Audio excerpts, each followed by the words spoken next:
Good afternoon, and thank you for joining me. My name is Jasmine Coleman, and I'm the Director of Academic and Military Outreach at UNC Pembroke. I have the distinct honor and privilege to serve as a presenter in this year's Women's Empowerment Summit. With our collective experiences in a global pandemic, today's topic is one most of us should be familiar with: keeping it together when things fall apart. 2 years ago this week, my life was flipped entirely on its head.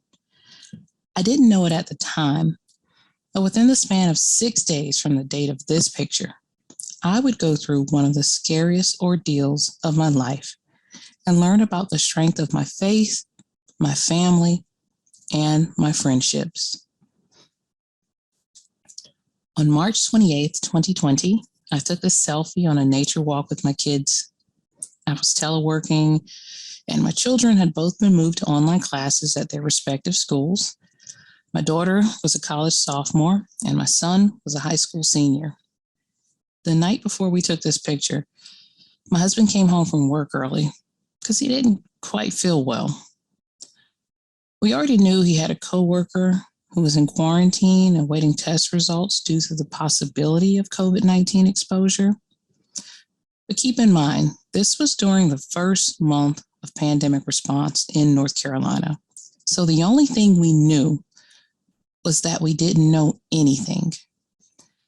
I was combing the CDC website, reading medical journals on SARS in preparation for what could come.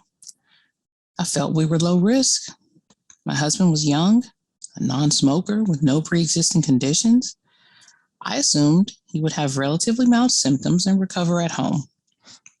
I didn't know if I was compromised, and I didn't know if my children would get sick. What I did know was that I could go on a walk with my kids and enjoy the beauty of an early spring day. 2 days later, my husband was taken from our home via ambulance, and our family spent the next 40 days quarantined at home. What a difference the days make. These two pictures were taken 1 week apart. On March 23rd, I was teleworking and going to the office as needed. And by March 30th, I was relying on my crafting dust masks to serve as some form of protection while I cared for my husband in our home. As his fever elevated and his symptoms worsened, I established a timeline for when an ambulance should be called. Within 2 hours of relaying to him that I'd established this protocol, he requested I seek medical assistance for him. He was taken from our home via ambulance. He was only allowed to bring his wallet and cell phone with him. The hospital did not give an update on his status or even call me for over 24 hours. I had to track down his location via the switchboard to reach just any medical practitioner who could give me an update. He spent the next 12 days hospitalized, fighting for his life. 10 of those days, he was in the intensive care unit. He was on the maximum amount of supplemental oxygen you can have before a ventilator would become an option. I subsisted on a steady diet of prayers, dark humor, anger, and tears for the intervening days. I'm blessed to say my husband recovered, and he was able to come home on Easter Sunday, 2020.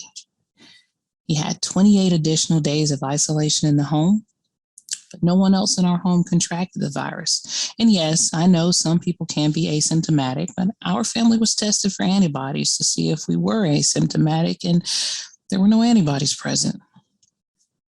My Mother's Day 2020 celebration consisted of me being able to finally move back into the bedroom we share after spending more than a month sleeping on a pull-out couch, waiting for his symptoms to subside.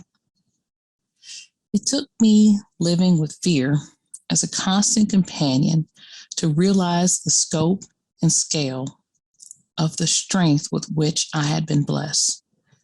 The strength passed down to me from my mother and grandmothers, my aunties, heck, even my sisters, the strength of a woman. I learned that true strength comes when you realize you can't do it on your own, and you accept the love and support of those who want to be there for you and with you. The lived experience of womanhood is one of both trials and triumphs. We are prepared to celebrate our victories with humility and grace, but not much effort is put into preparing us to cope with our disappointments. We're simply told to hope and pray for the best. From economic hardships to loss of life, the last 2 years have been fraught with challenges. As we've navigated through these trying times, women have been placed under unprecedented levels of stress and strain. From serving on the front lines in the key areas of healthcare and education to being the primary caregivers in our families, it's safe to say we have been pushed to our limits. After the day-to-day struggle just to survive over the past 2 years, many of us are running on empty. And what fumes we do have left in our tanks are being exhausted by the ongoing stress and constant demands from our personal and professional lives. If we don't do something about it, we will end up broken down on the side of the road. So how do we get here, you might ask? Well, with this question, as in all things, the best place to begin is in the beginning. So let's look at how we got to this point. The beauty of the burden. As we make daily strides towards a truly egalitarian society, it doesn't help that women shoulder 3 times the amount of household work, childcare, elder care, cooking, cleaning, and transportation in comparison to their male counterparts. And this isn't even counting the work done outside of the home. We are spread thin by multiple commitments and unable to give 100% to any of them. Subsequently, we are bombarded by feelings of guilt and shame for all the things we cannot do. So, we proceed to dig the hole even deeper and try to further prove our worthiness by taking on more responsibility, thereby creating a system of depletion in which we give everything to everyone, leaving nothing for ourselves. To further add to our woes, we find fault with ourselves for not being perfect. Then we simply rinse and repeat this cycle through the years. The 24-hour woman. Women have been conditioned to believe you can only be successful if you have it all. A rock-solid marriage with an amazing supportive partner, the requisite number of intelligent, well-behaved children, and a dynamic and fulfilling career. The trifecta of successful marriage, family, and career have long been the gold standard for determining an empowered woman's worth. Growing up, I distinctly remember the lyrics to the popular Angélique perfume jingle. Yes, I know I'm dating myself with this reference, but just bear with me. Because it's kind of remarkable the way the Angélique jingle defines having it all. Women can bring home the bacon, fry it up in a pan, and never let him forget he's a man. The Angélique liberated woman was 24 hours a day working and pleasing machine, capable of doing nearly everything. To this day, women who choose to work outside the home are rewarded with, you guessed it, more work. I want off this ride. So how do we get off this ride? For some, it begins with realizing you have it all, just not all the time, or you understand you don't want all of it. And there are even others who realize they don't want it at all. Understanding where you are in this process is the first step to taking your power back. Now you can do the work to discover how much is enough for you and acknowledge your feelings while determining what your motivations are. Whether dealing with personal or professional issues, you should be honest with yourself and realistic with your goals. It's fine. Everything's fine. Carrying the weight of other people's expectations is a shared experience of womanhood. Men are raised to pride themselves when they master feats of strength. Women are trained to endure.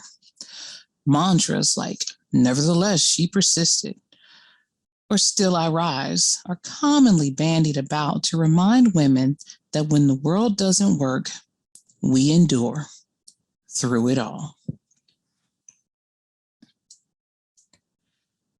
From an early age, women are conditioned to seek validation in the opinions of others and be good girls. In contrast, men are socialized to compete openly and directly with one another. Women are trained to surreptitiously undermine those who get in our way as we compete in the perpetual pageant of perfection. Try saying that 10 times fast.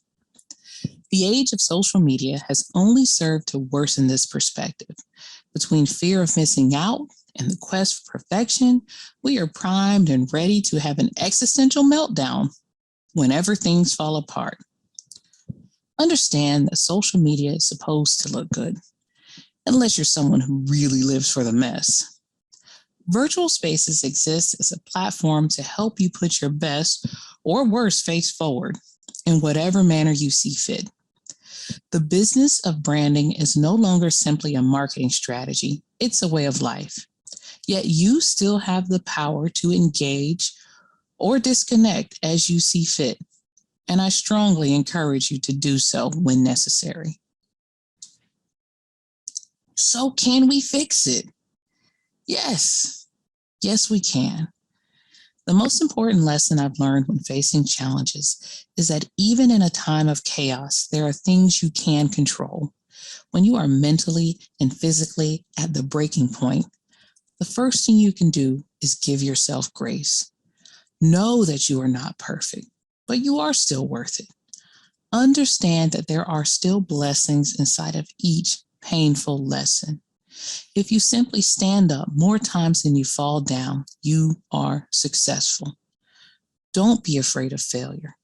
I've fallen forward a number of times in my life. Whenever I'm faced with a new challenge, I approach it with the 3 F's in mind.